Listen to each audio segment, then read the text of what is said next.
February 5th, Daily Devotional from the Heart by Ellen G. White. Winning back the erring. If your brother sins against you, go and tell him his fault between you and him alone. If he hears you, you have gained your brother. Matthew chapter 18, verse 15. If you are grieved because your neighbors or friends are doing wrong to their own hurt, if they are overtaken in fault, follow the Bible rule. Tell him his fault between thee and him alone. As you go to the one you suppose to be in error, see that you speak in a meek and lowly spirit, for the wrath of man worketh not the righteousness of God. The erring can in no other way be restored than in the spirit of meekness and gentleness and tender love. Be careful in your manner. Avoid anything in look or gesture, word or tone of voice that savors of pride or self-sufficiency. Guard yourself against a word or look that would exalt self or present your goodness and righteousness in contrast with their failings. Beware of the most distant approach to disdain, overbearing, or contempt.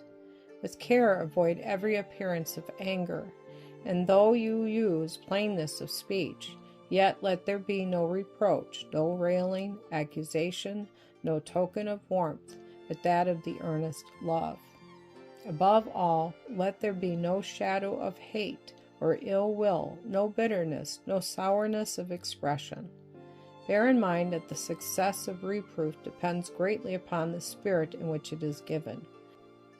Do not neglect earnest prayer, that you may possess a lowly mind, and that angels of God may work upon the hearts you are trying to reach before you, and so soften them by heavenly impressions, that your efforts may avail.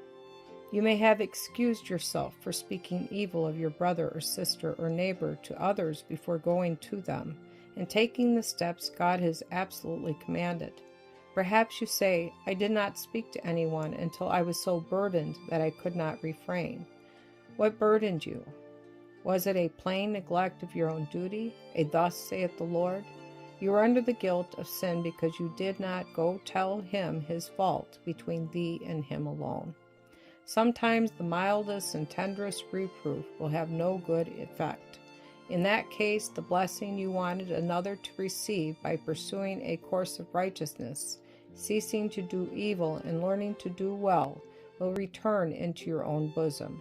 If the erring persist in sin, treat them kindly and leave them with your heavenly Father.